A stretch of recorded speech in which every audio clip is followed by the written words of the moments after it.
have a hair attached to it.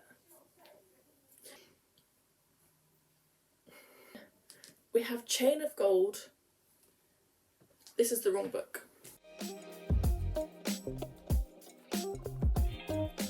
Hello and welcome back to another video. I am on fire today. This is like my 4th video I filmed today. I am on it. 2022, new energy, let's go. Today I'm going to be talking about my top 10 books. 10 books of 2021. Now these are the books that I've absolutely loved. I read a total of 46 books last year, and that is a new record for me. I hope I can continue that this year. So I thought I'd give you my top 10 of books that I've really enjoyed reading this year. Not all of them have been released this year. They could have been released a few months ago or years ago, but they're new to me. I haven't included rereads. These are all books that I've read for the first time in 2021. So without further ado, let's get started. We're gonna go bottom to top. So in at number 10, we have Chain of Gold by Cassandra Clare. This I started reading it when it first came out in 2020, put it down because I wanted to read something else, and I finally got around to finishing it in 2021. I started from the beginning again, and I did a buddy read, and I absolutely adored it. I've forgotten how much I love historical Cassandra Clare. I did DNF the Infernal, the Dark Artificers series. I've DNF'd Queen of Our Darkness, but this is in my top 10. I absolutely adored Chain of Gold by Cassandra Clare. It was a really good read. Can't wait to read the second book. Hopefully going to read that before the third comes out. We'll see. Yeah, really enjoyed this book.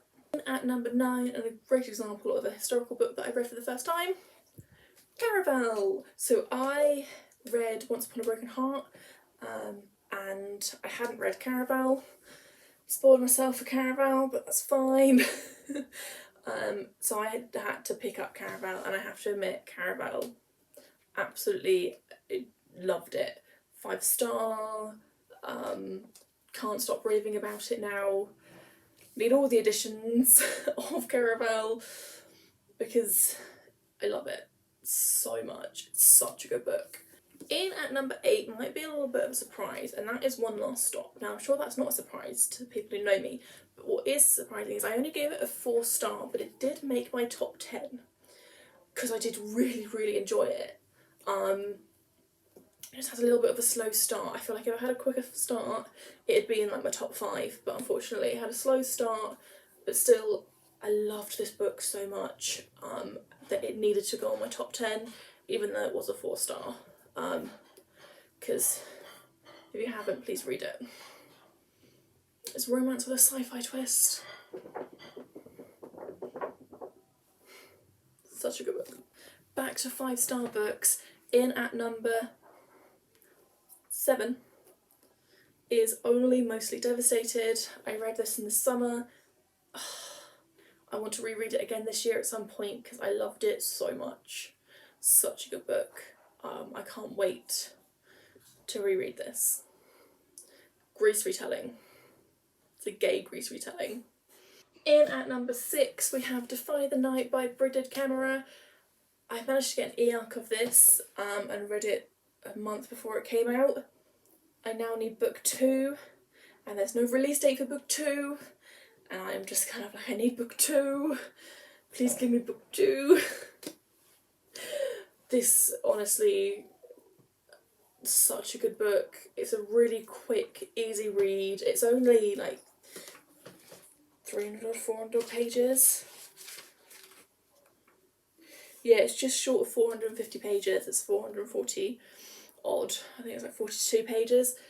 It's really short. When I say short, it's a quick read. Really quick read. It's actually a retelling, if that helps with any prompts coming up.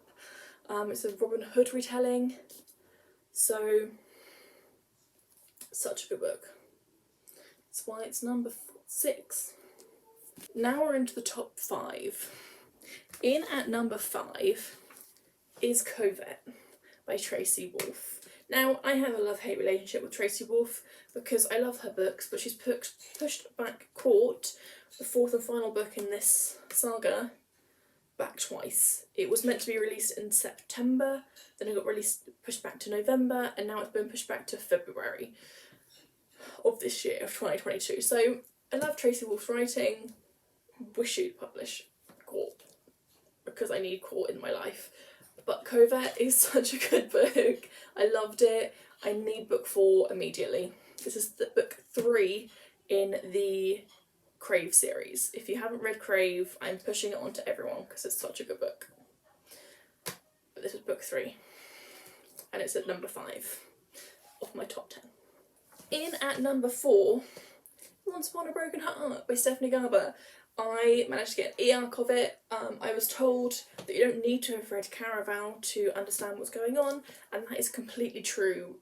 You don't need to have read Caraval to understand what's going on in this book, but you meet characters from the Caraval series, and it does spoil the book. It does spoil the Caraval trilogy for you, so I always, whenever someone picks this up, I'm like, have you read Caraval? Do you plan to read Caraval? If you don't plan on reading Caraval, read ahead. Enjoy it. It's such a good book. If you plan on reading Caraval and you haven't read Caraval yet, read Caraval first, then read Once Upon a Broken Heart, because you need to have read Caraval,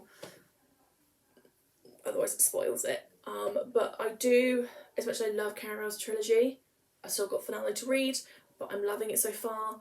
I think this storyline's going to be my preferred storyline over Caraval. This is actually a Cinderella retelling as well. You can tell I like retellings. There's another retelling coming up. So, yeah. Great book. Highly recommend it. But read Caraval first if you haven't read Caraval and plan to read Caraval. In at number 3, we have A Court of Silver Flames. This obviously came out at the beginning of the year. Chef's Kiss. Love it. It's obviously book 4 in the ACOTAR series. This was revolves around one of my favourite Illyrian male, and that's Cassian, and it also revolves around Nesta, who I didn't like at the beginning of the book, and after Court of Frost and Starlight, I really did not like her. I was like, no, I do not like her. But after reading this, I fell in love with her. I love Cassian, and it's just a really, really good book. You will need to have read the other 3 and the novella to understand what's going on. It is an actual sequel rather than a start of a new series. So although it is from two different people's perspectives, from ACOTAR obviously being in the perspective of Feyre, this is in the perspective of Cassian and Nesta, you need to have read ACOTAR to understand what's going on in this book. So, love this one, and this is adult. ACOTAR I can understand being a high YA, I'm tentative, but it's a high YA. This is definitely an adult book. It's an adult book. In at number 2 is Six Crimson Cranes by Elizabeth Lim. I read this, loved it. This book made Elizabeth Lim an author for me.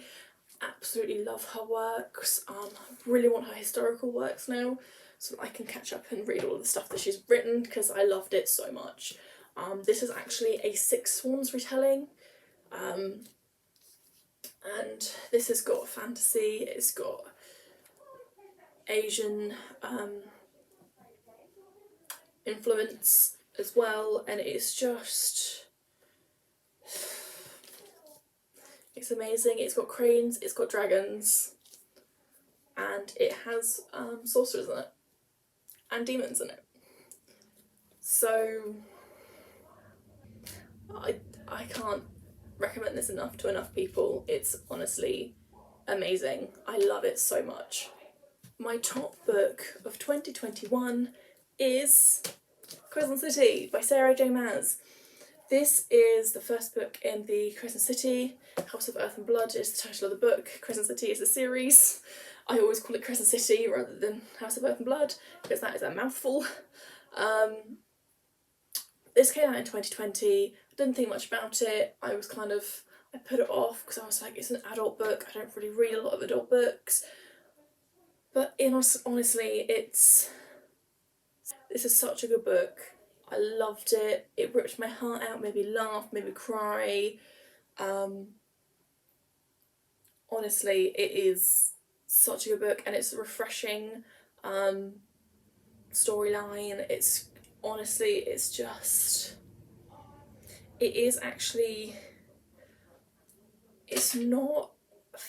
is fantasy, but it's urban fantasy set in the future. So take what you will, urban fantasy set in the future, and I can't wait for book 2 to come out in February of this month. Next month. February, it comes out in February. Book 2 comes out in February, not January. I can't wait to read book 2 of this. I've managed to get myself the Tor edition of book 2, which I'm so excited. But it does mean I need to find book 1 in the Tor edition, which, wish me luck, because that is expensive. So yes, I need the Tor edition of this now. I need all of the editions. All of the editions of Crescent City. I mean, there's only 2, this and the Tor edition, but I've got this paperback and now I need the Tor edition. Because this is my favourite book of 2021. Such a good book. So that was my top 10. Nice short 10-minute video for you. I have loved reading this, like 46 books this year. I felt refreshed and refreshed to have read so many of these books, and so nice to be able to say I've read 46 books. And my top 10, I think I did struggle with my top 10, like not finding 10 books, but only finding 10 books. Because I've read, like I said, 46 books. Narrowing that down, that's a quarter of the books that I've read. And I've loved a lot of books. A lot of books have been 5-star for me this year. So, yes, they are my top 10. Are my top 10 any of your top 10? Are any of these your favourite books? What are your top 10? Let me know. Comment, like, subscribe. And I will see you in the next video. Thank you for watching. Goodbye.